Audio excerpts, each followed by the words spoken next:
kemarin hujan lebat sehingga mengakibatkan banjir di pinggir sungai, ya. Atau yang rumahnya dekat sungai pasti banjiran. Termasuk yang lain silakan untuk berdoa terlebih dahulu dipimpin oleh KM.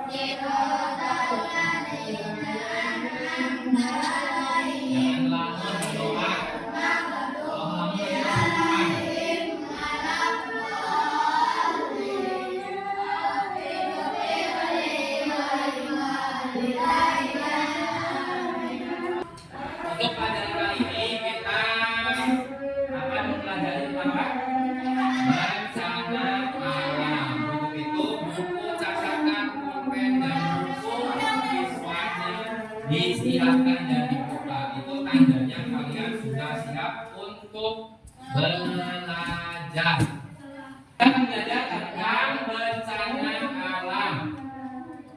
Apa sih tujuan pembelajaran kita hari ini?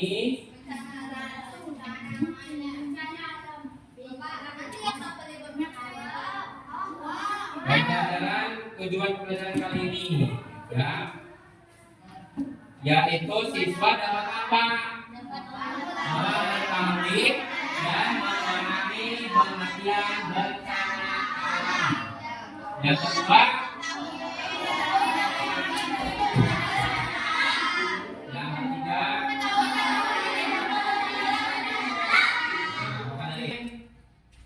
hampir seluruh wilayah Subang hujan lebat. Dan ada beberapa yang memang airnya keluar sehingga menutupi permukaan darat, baik itu bukan rumah ataupun di jalan. Nah, itu apa penyebabnya? Nah, itu yang nanti akan kita pelajari. Ya. Sebenarnya ini sudah dipelajari sebelumnya. Bencana alam itu apa artinya? Ya, dipengaruhi oleh air. Apalagi bencana alam?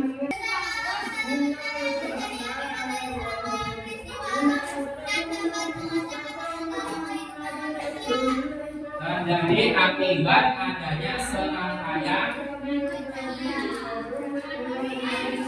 faktor alam, ya, atau peristiwa alam yang menyebabkan kerusakan. Sebelum ke materi selanjutnya, untuk mendalam supaya pokok tangan, pokok total tidak tegang. Senang perhatian saya sudah dilakukan. Semuanya berdiri.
memegang stick.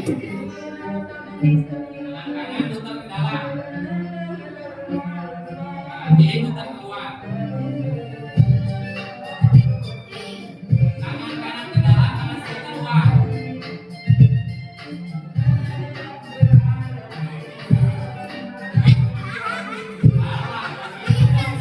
Lihat apa tuh?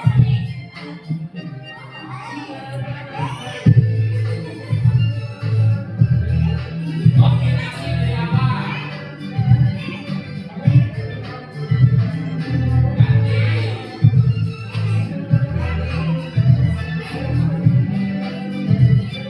Apa jangan lupa pilih topnya.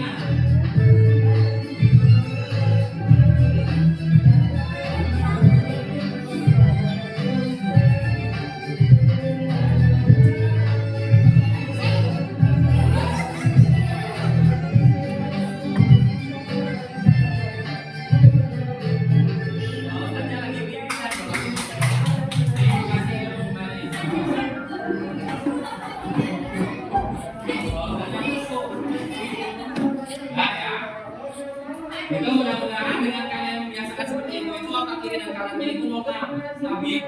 Jadi ketika ada induksi langsung bisa bergerak cepat. Positif terus ya.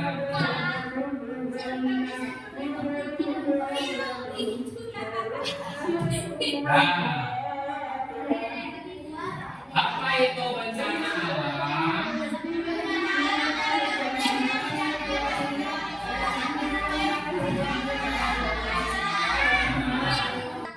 Namanya apa?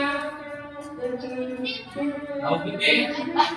Itu adalah banjir. Ini tahu banjir? Mungkin. Nah ya itu adalah ini bencana banjir. Kalau ini apa? Tanah longsor. Tadi ini adalah banjir.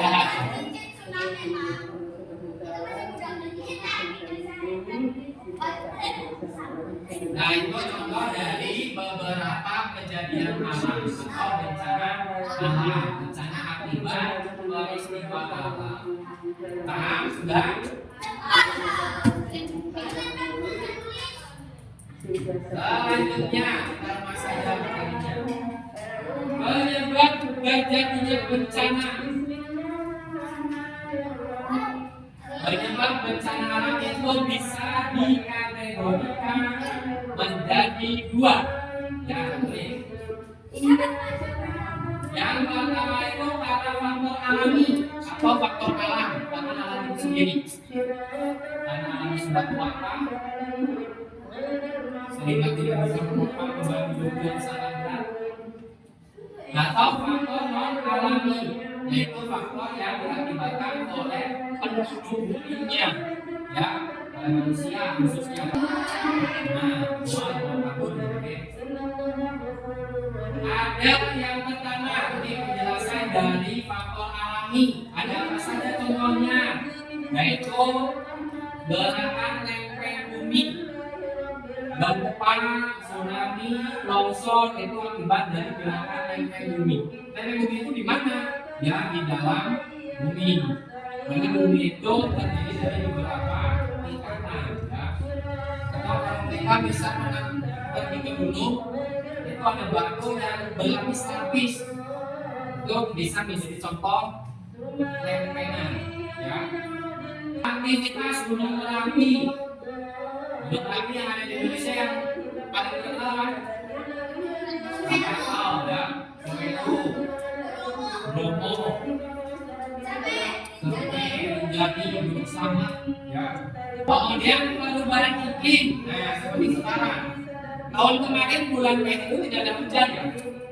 Di sini masih panas. Tapi sekarang hampir semua wilayah hujan, kalian katanya banjir.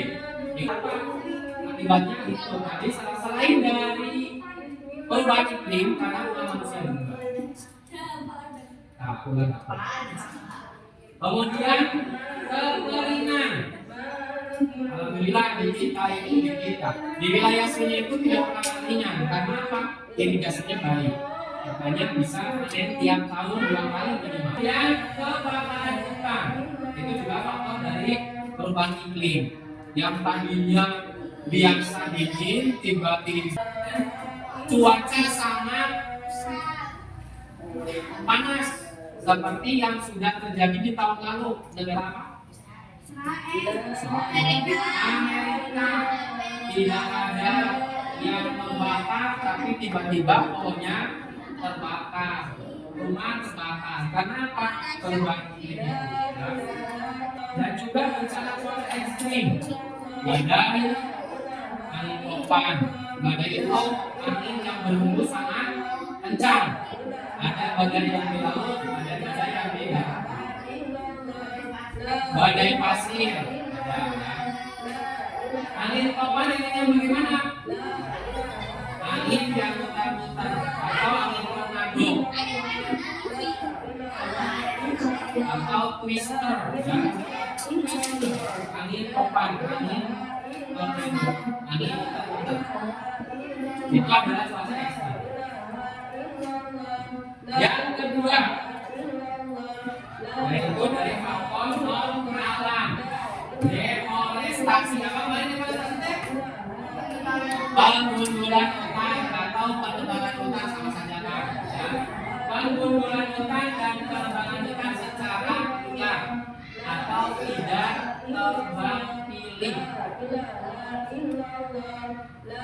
Boleh deforestasi, tapi harus tebang pilih.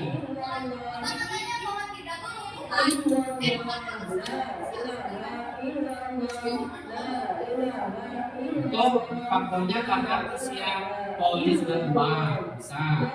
Yang kedua terlalu limbun. Yang ketiga akarnya sudah ada akan berubah dan berubah.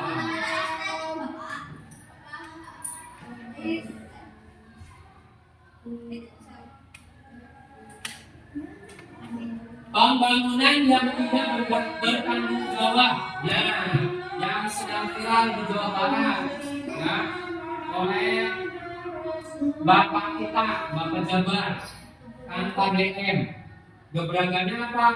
Membongkar seluruh bangunan yang berada di wilayah perairan atau aliran sungai yang itu milik negara.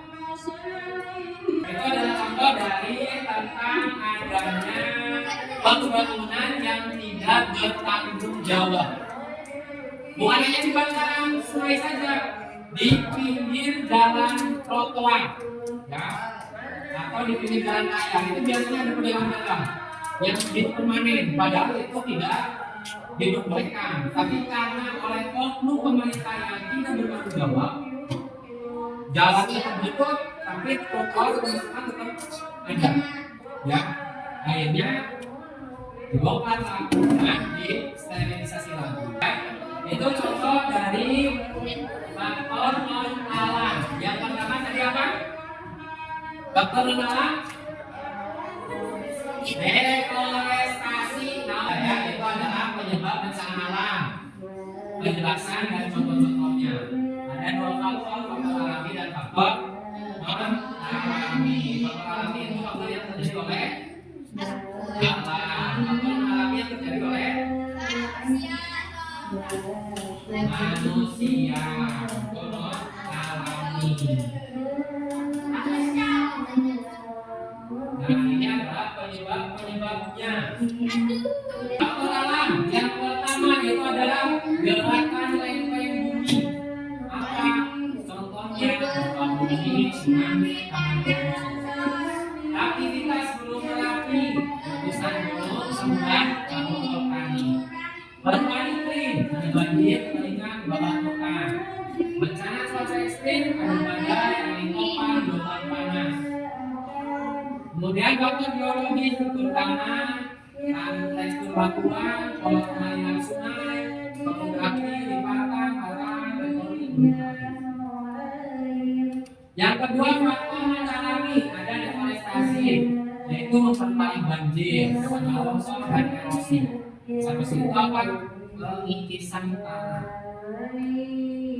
Dua, pembangunan yang tidak bertanggung jawab, yaitu pembangunan yang tidak memperhatikan kondisi lingkungan, dapat memperburuk dampak bencana yang sudah mengalami kalian juga, yaitu di puncak Bogor ya, yang meratakan tempat wisata apa? Yang kemarin itu viral di bis ya, yang ada di Bogor, itu di puncak Bogor. Tempat rekreasi anak, orang tua dan laki-laki. Yang ketiga, kegiatan tambang. Kegiatan tambang itu apa? Aktivitas penambangan. Seperti tambang batu bara, tambang emas, nikel, timah, berlian yang ada di dalam tanah. Itu namanya penambangan. Atau pasir. Pasir yang ada di sungai atau di gunung Merapi di sekitarnya, baik itu yang ada di Tasik, di Jawa Tengah, ya. Kemudian yang ada Gunung Merapi kemudian mengeluarkan batu kerikil ataupun pasir, kemudian diambil, itu namanya penambangan. Itu dari faktor kegiatan tambang. Yang kegiatan apa? Perubahan iklim akibat manusia. Gas rumah kaca yang dihasilkan manusia dalam perubahan iklim dan dikatakan risiko bencana. Nah, itu yang tadi Bapak sampaikan terkait dengan contohnya banyak rumah ataupun bangunan yang terbuat dari kaca, ya, atau perkebunan yang ditutup oleh plastik, di bawahnya rapat, tidak ada resapan air, yang sudah pernah dikritik juga oleh KDR. Di daerah mana? Sama, masih di daerah sangat buruk ya, akibat ulah manusia ya. Yang kelima, krisis iklim. Perubahan iklim yang ekstrim seperti gelombang panas, kekeringan dan banjir yang dapat meningkatkan risiko bencana. Gelombang panas itu apa ya? Ustaz Yorek yang terlalu sangat kuat trik mataharinya, yang sudah tidak ada lagi pohon-pohon rindang di kota tersebut, akhirnya cuacanya sangat tajam, membuat kulit itu terasa terbakar.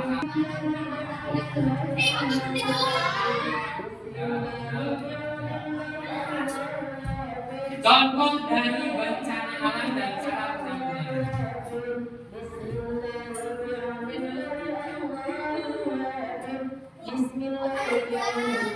Halo adik-adik, selamat pagi. Semoga-semuanya sehat selalu ya. Dan pastinya semuanya tetap semangat dalam belajar. Pada pembahasan kali ini kita akan membahas tentang bencana alam. Kita harus tahu dulu apa sih bencana alam, apa penyebab bencana alam, bagaimana mencegah bencana alam, dan poin yang paling penting kita harus tanamkan pada diri kita sendiri adalah bagaimana cara melindungi diri dari bencana alam. Kita masuk ke pengertian bencana alam. Bencana alam merupakan bencana yang terjadi akibat perubahan keseimbangan komponen alam. Dan bencana alam juga bisa terjadi oleh sumber daya manusia loh. Berikut merupakan macam-macam bencana alam yang sering terjadi di sekitar kita. Yang pertama bencana gempa bumi.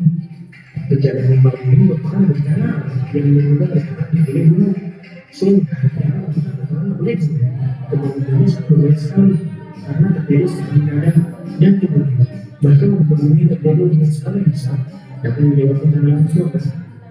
Ketika terjadi bencana gempa bumi, apabila kita sedang berada di dalam ruangan, maka segera untuk pergi keluar ruangan. Tapi jika pintu keluar terlalu jauh, maka segera bersembunyi di bawah meja ataupun tempat tidur dan terutama melindungi kepala kalian dengan tangan. Yang kedua adalah bencana banjir. Banjir adalah peristiwa bencana alam yang terjadi karena air yang kemudian dan daratan. Banjir biasa terjadi karena banyak hal seperti tinggi berlebihan, membentukkan sungai, dan atau hutan. Banjir juga dapat terjadi oleh manusia seperti membuat sawah hilang dan mengakibatkan ketika terjadi hujan dan volume yang sangat tinggi, air yang menjadi tersebut oleh tanah atau gunung yang mengakibatkan banjir. Banjir juga bisa terjadi karena banyaknya sampah yang dibuang sembarangan ke dalam sungai yang mengakibatkan terciptanya aliran air yang jika terjadi banjir. Ketika terjadi banjir, selalu kita kulit atau berhenti seperti gunung atau bukit. Apabila kalian menyisir ke tempat yang tidak terkena banjir, yang ketiga adalah tanah longsor. Tanah longsor adalah bencana alam gimana cara masuk tengah dan bantuan menurunnya bukit atau gunung. Karena longsor biasa terjadi jika ada merosot lahan puncak bukit atau gunung. Dan air kemudian menyusup ke arah sungai dan semakin lama air semakin menggenang sehingga semakin berat. Dan akhirnya bencana longsor pun terjadi. Ketika terjadi bencana longsor, sebenarnya ada tempat yang berakhir atau lebih tepatnya ke tempat manusia. Ini terakhir di organik. Kakak minta tadi buat slot. Nah, ya, itu adalah contoh-contoh dari bencana alam. Ada siapa yang dicontohkan? Satu apa? Gempa bumi.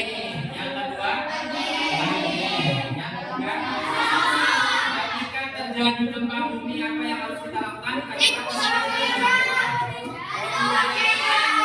kalau tidak ada meja, kasur ya. Kalau tidak ada ranjangnya, bawa kasurnya langsung ya. Jadi jepit kasurnya. Itu kalau posisinya kita berada jauh dari luar atau tidak sempat keluar ya. Bersembunyi secepatnya di bawah kolong meja ataupun kolong kasur. Yang kedua, segera keluar dari ruangan secepat mungkin. Tapi yang memang tidak mengakibatkan kecelakaan. Contoh misal, mudah-mudahan tidak akan terjadi. Suatu ketika nanti di sini akan terjadi gempa yang sangat besar. Kita mestinya sedang belajar di kelas. Nah, supaya tidak ada terjadi musibah yang tidak diharapkan, langsung secepatnya segera sembunyi di bawah meja ataupun bawah kursi. Jadi jangan langsung keluar. Kalau langsung keluar pastinya bertabrakan, dorong-dorongan karena tangganya sempit, akibatnya bukannya selamat malah celaka lebih buruk.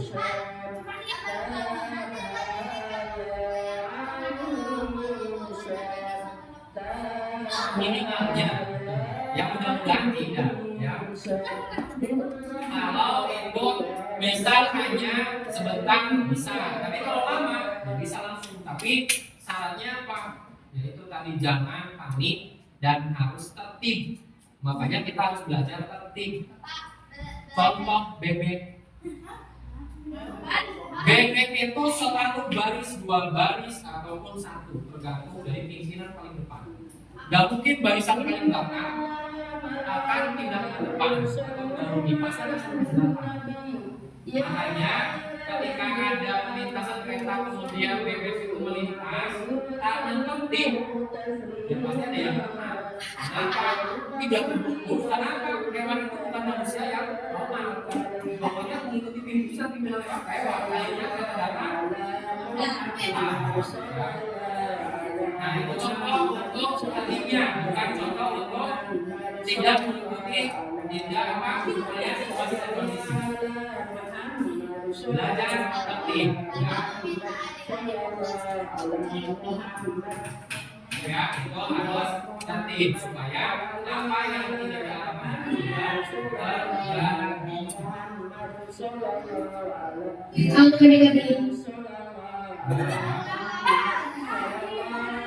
Latihan soal, silakan tulis dan jawab.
Apa yang kalian dapat selama pembelajaran ini?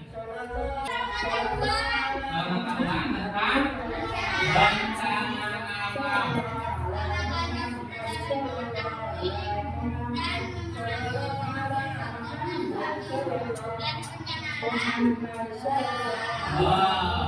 Yang tidak jawabannya tentu karena tadi tidak memperhatikan dan tidak menulis apa yang disampaikan oleh Bapak.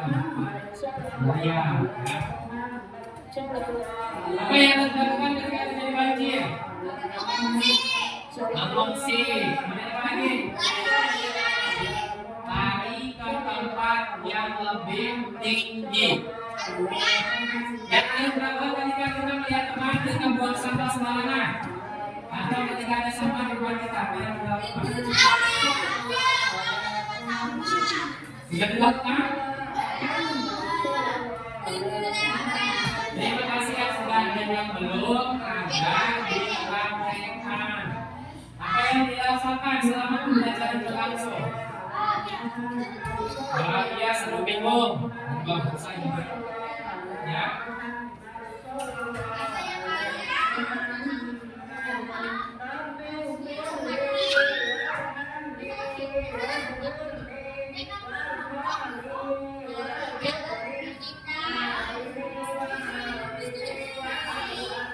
Mari jaga bumi kita, bumi lestari Indonesia bersatu.